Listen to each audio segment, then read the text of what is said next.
Hello, 911 emergency. There's a handsome guy in my house. Oh, wait a second, cancel that. It's only me.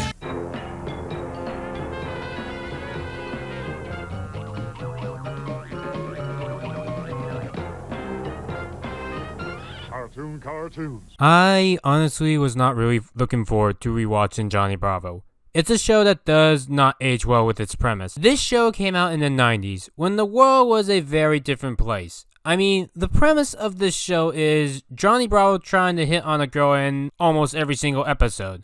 With how the political climate of the world is today, you could not make this show today. By the way, I haven't seen this show since probably 2009. Maybe the reason that I wasn't so looking forward into going back to Johnny Bravo was because the character Glenn Quagmire is based off him. That's what people claim, but after watching Johnny Bravo again and comparing it to Family Guy, that's not exactly the case. Sure, Seth MacFarlane worked on Johnny Bravo and Family Guy, but more on that later. You see, Glenn Quagmire is a guy that has sex with pretty much any woman, and it's always been done in manipulative and disgusting ways.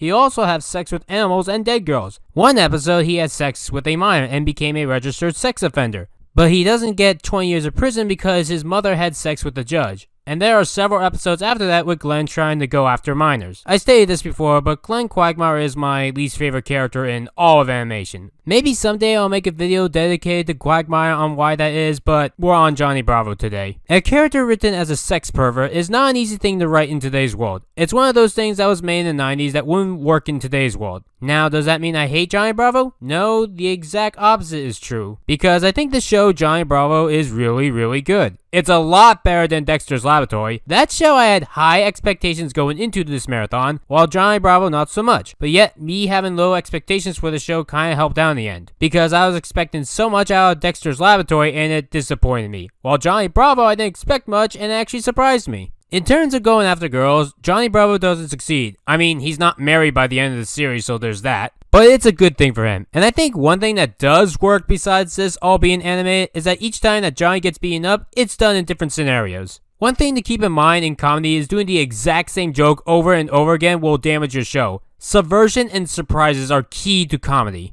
If you play the same note in a song, people will not like your song. Sure, the most obvious joke of the show is Johnny showing off and failing and getting beaten up, but you'll notice that the girls don't just beat Johnny up in the same way. Sometimes you'll get realistic examples that people have done, like spilling their drinks on him or a simple punch or a no. But other times you'll have a girl put Johnny into a Christmas stocking and throw him around, or him in the head with a bunch of coconuts. Or you could have a French girl beat him up. I guess that's what makes Johnny better than Glenn. Glenn succeeds in every bad thing imaginable with no consequences whatsoever. Johnny technically does serve consequences, but it's rare for him to do something really bad. At worst, he just goes up to random chicks that don't know him and shows off his abs. It's not like he's actually grabbing or raping them. And when I started this review, that's what I thought that the whole show was just gonna be about. The show, however, decided to prove me in every single way that I was wrong. While the premise is still the same, that's not what every episode is about. What do I mean by all this? Well, one episode is called Barely Enough Time, and it's about this bear named Kronos that has the ability to control time. I argue that he could save the day and not have any problems with Johnny, but when you've been sleeping for a whole while and you've been rudely awakened,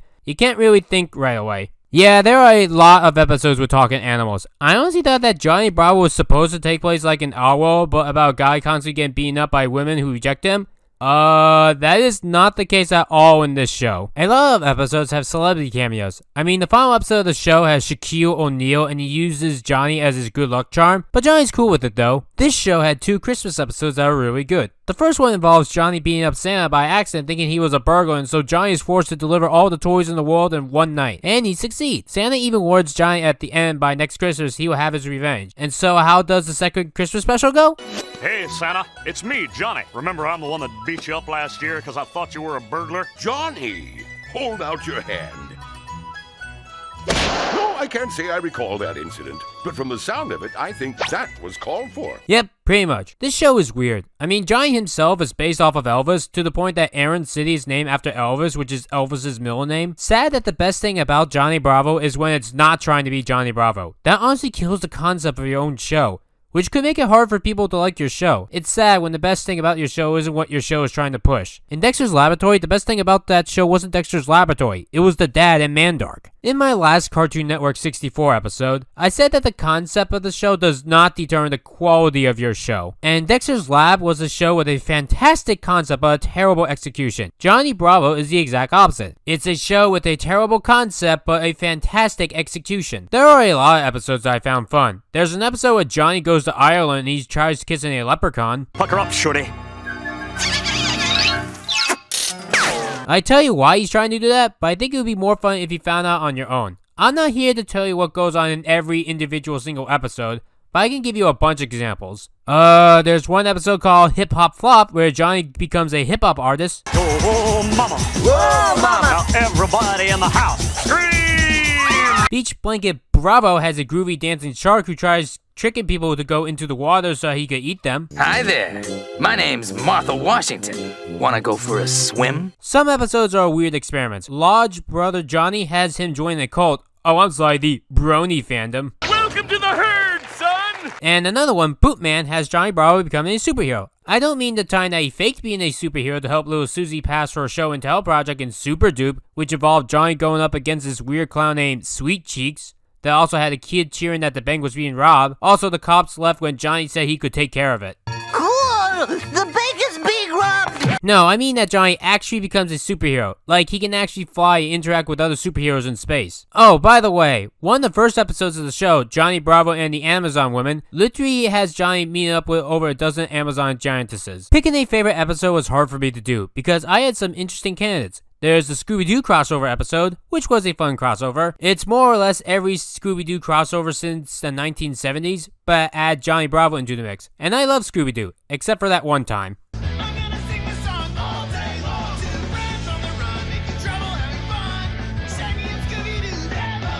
Another good Johnny Bravo episode is where Johnny dates an antelope, and she only dated Johnny to get back at a crab. Yes, this was an episode. And with that title card, you wouldn't be mistaken if you thought that Johnny was a furry. But if I had to pick a single favorite episode, I'd pick the Adam West episode, because this one is special when it comes to Cartoon Network. You see, the Adam West episode was written by both Seth MacFarlane and Butch Hartman. And whether or not what you think of Very Odd Parents and Family Guy, they both had Adam West as an actual reoccurring character on their own shows. And Adam West was written really well in both of them. Now, Johnny Bravo wasn't the first Cartoon Network show to use Adam West. Like I said in my Space Ghost review, he appeared on that show as well. But I think that Johnny Bravo has the best version of Adam West. The characters in Johnny Bravo, I honestly wasn't that big of a fan of. I mean, Johnny Bravo is my favorite character this time around, unlike Dexter, who I couldn't stand or he kept getting abused. And the other Johnny Bravo character that I love is his mama. Her real name is Bunny, but everyone calls her Mama. But Johnny really loves his mama. He'd do anything for her, and throughout the show, you can see that these two really do have some great chemistry. Both Christmas episodes showcase that the two legit care for each other. Heck, in the Adam West episode,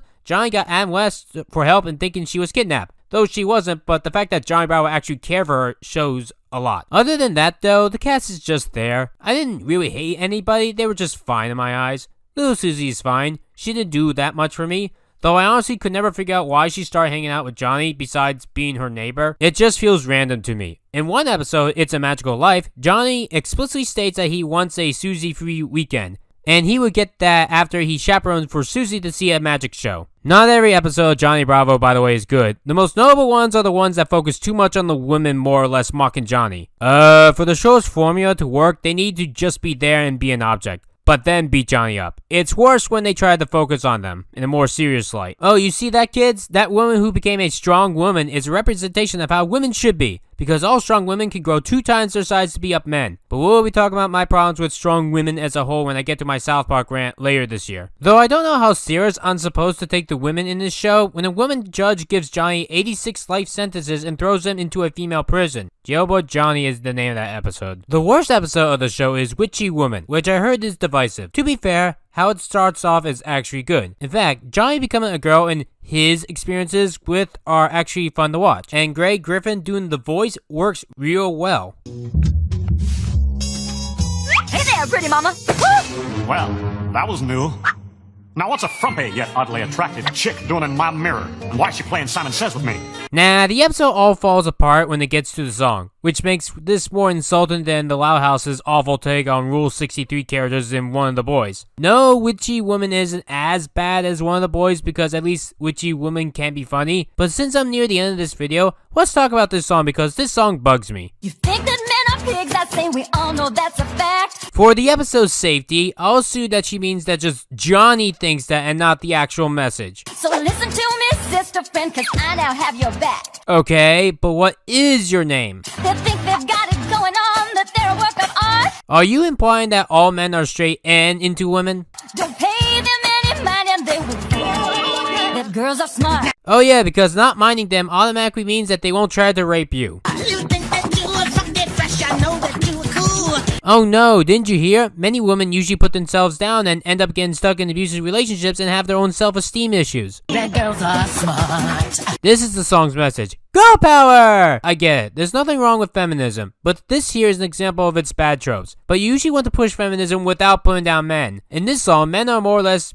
basically Johnny Bravo stereotype. They exist to bone other women. Cause the last thing that they're checking out is Jenny's brilliant mind. I mean, this episode came out in 2004. Shouldn't we have been past the stereotype by now that all men want to bang women? Sure, gay marriage wasn't legalized yet, but that doesn't mean that all humans were straight and men just want sex. Weren't there men and women from the 2000s that were asexual and / or aromantic? It's time for you to use a little of your common sense. Oh, I will once you do.